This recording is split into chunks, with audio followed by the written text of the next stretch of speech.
अंदर से आवाज, जिंदा हूँ माँ जी। तो फिर मेरी चाय क्यों अभी तक नहीं आई? कब से पूजा करके बैठी हूँ। ला रही हूँ माँ जी। बहू चाय के साथ भजिया भी ले आई। सास ने कहा, तेल का खिलाकर क्या मारोगी? बहू ने कहा, ठीक है माँ जी, ले जाती हूँ। सास ने कहा, कितनी गंदी भजिया बनाई है तुमने। बहू, माँ जी मुझे कपड़े धोने हैं, मैं जाती हूँ। बहू दरवाजे के पास छिपकर खड़ी हो गई। सास भजिया पर टूट पड़ी और पूरी भजिया खत्म कर दी। बहू मुस्कुराई और काम पर लग गई। दोपहर के खाने का वक्त हुआ। सास ने फिर आवाज लगाई, कुछ खाने को मिलेगा?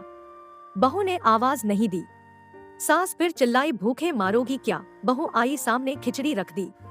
सास गुस्से से, ये क्या है? मुझे इसे नहीं खाना, इसे ले जाओ।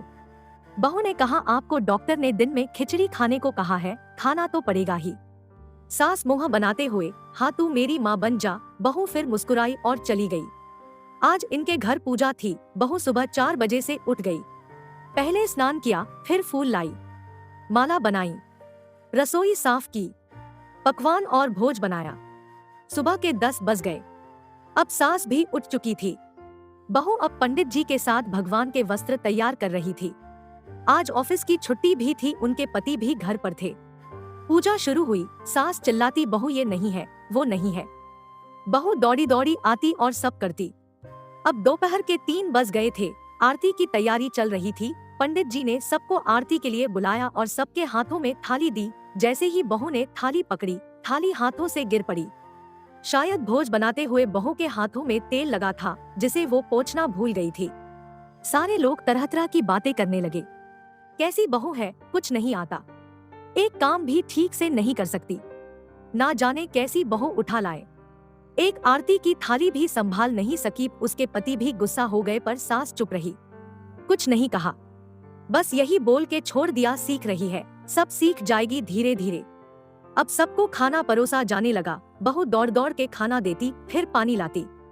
करीब 70-80 लोग हो गए थे। इधर 2 नौकर और बहू अकेली, फिर भी वहाँ सारा काम बहुत ही अच्छे तरीके से करती। अब उसकी सास और कुछ आस पड़ोस के लोग खाने पर बैठे। बहू ने खाना परोसना शुरू किया। सबको खाना दे दिया गया। जैसे ही पहला निवाला सास ने खाया, तुमने नमक ठीक नहीं डाला क्या? एक काम ठीक से नहीं करती, पता नहीं मेरे बाद कैसे ये घर संभालेगी। आस पड़ोस वालों को तो जानते ही हो ना साहब, वो बस बहाना ढूंढते हैं नुक्स निकालने का। फिर वो सब शुरू हो गए, ऐसा खाना है, ऐसी बहू है, ये वो वगैरह वगैरह। दिन का खाना हो चुका था। अब बहू बर्तन साफ करने नौकरों के साथ लग गई। रात में जगराता का कार्यक्रम रखा गया था। बहू ने भी 1-2 गीत गाने के लिए स्टेज पर चढ़ी। सास जोर से चिल्लाई, मेरी नाक मत कटा देना, गाना नहीं आता तो मत गा, वापस आ जा। बहू मुस्कुराई और गाने लगी।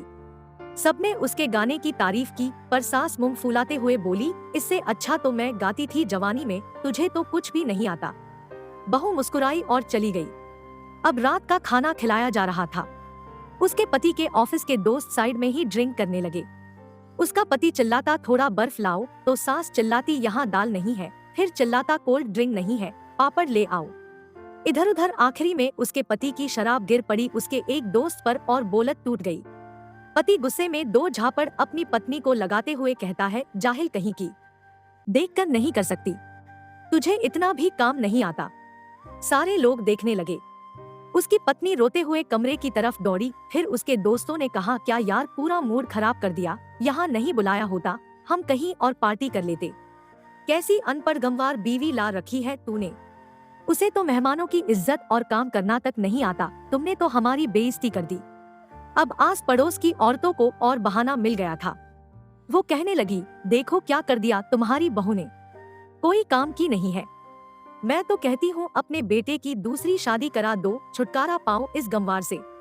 सास उठी और अपने बेटे के पास जाकर उसे थप्पड़ मारा और कहा, अरे नालायक, तुमने मेरी बहू को मारा, तेरी हिम्मत कैसे हुई, तेरी टांग तोड़ दूंगी। उसके बेटे के दोस्त कुछ कहने ही वाले थे कि उसकी माँ ने घूरते हुए कहा, चुप, बिल्कुल चुप, यहाँ दारू पीने आए हो, जबकि पता है आज पूजा है और तुम्हें पार्टी करनी है। कैसे संस्कार दिए हैं तुम्हारे माता पिता ने, और किसने मेरी बहू को जाहिल बोला, जरा इधर आओ, चप्पल से मारूंगी अगर मेरी बहू को किसी ने शब्द भी कहा तो। अरे पापी, तूने उस लड़की को बस इसलिए मारा कि तेरी शराब टूट गई, पापी वो बच्ची सुबह 4 बजे से उठी है, घर का सारा काम कर रही है, ना सुबह से नाश्ता किया ना दिन का खाना खाया, फिर भी हंसते हुए सबकी बातें सुनते हुए ताने सुनते हुए घर के काम में लगी रही। तेरे यार दोस्तों को वो अच्छी नहीं लगी, जूते से मारूंगी तेरे दोस्तों को जो कभी उन्होंने ऐसा कहा। उसके यार दोस्त चुपके से खिसक लिए। अब सास बहू के कमरे में गई और बहू का हाथ पकड़कर बाहर लाई। सबके सामने कहने लगी, किसने कहा था अपनी बहू को घर से निकाल के दूसरी बहू ले आना, जरा सामने आओ। कोई सामने नहीं आया। फिर सास ने कहा, तुम जानते भी क्या हो इस लड़की के बारे में? ये मेरी माँ भी है, बेटी भी। माँ इसलिए मुझे गलत काम करने पर डांटती है और बेटी इसलिए कभी कभी मेरी दिल की भावनाएं समझ जाती है। मेरी दिन रात सेवा करती है, मेरे 1000 ताने सुनती है पर एक शब्द भी गलत नहीं कहती, ना सामने ना पीठ पीछे। और तुम कहते हो दूसरी बहू ले आऊं। याद है ना छुटकी की दादी अपनी बहू की करतूत? सास ने गुस्से से पड़ोस की महिला को कहा, अभी पिछले हफ्ते ही तुम्हें मियां बीवी भूखे छोड़ घूमने चले गए थे। मेरी इसी बहू ने 7 दिनों तक तुम्हारे घर पर खाना पानी, यहाँ तक कि तुम्हारे पैर दबाने जाती थी और तुम इसे जाहिल बोलती हो। जाहिल तो तुम सब हो जो कोयले और हीरे में फर्क नहीं जानते। अगर आइंदा मेरी बहू के बारे में किसी ने एक लफ्ज भी बोला तो मुझसे बुरा कोई नहीं होगा, क्योंकि ये मेरी बहू नहीं मेरी बेटी है। बहू सिसकियां लेते हुए फिर कमरे में चली गई। सास ने एक प्लेट उठाई और भोजन परोसा, बहू के कमरे में खुद ले गई। सास को भोजन लाते देखा तो बहू ने कहा, अरे माँ जी आप क्या कर रही हो, मैं खुद ले लेती। सास ने प्यार से ताना मारते हुए कहा, डर मत, इसमें जहर नहीं है, मार नहीं डालूंगी तुझे। तुझे नई सास चाहिए होगी पर मुझे अभी भी तू ही मेरे घर की बहू चाहिए। बहू ने अपनी सास को रोते हुए गले से लगा लिया। सास भी रो दी पहली बार और कहा, चल खाना खा ले। फिर मजाक करते हुए कहा, फिर मेरे पैर दबाने चले आना और ये ख्याल मन में मत लाना कि सास पैर बोलती है, किसी दिन मैं इसका गला दबा दूंगी, क्योंकि कभी मैं भी यही सोचती थी। दोनों खूब हंसने लगती हैं। कुछ रिश्ते बहुत मीठे होते हैं, बस बातें कड़वी होती है। आपको कहानियाँ अच्छी लगती है तो इस वीडियो को लाइक करें और इसी तरह की और भी अच्छी अच्छी कहानी सुनने के लिए हमारे चैनल को सब्सक्राइब करें।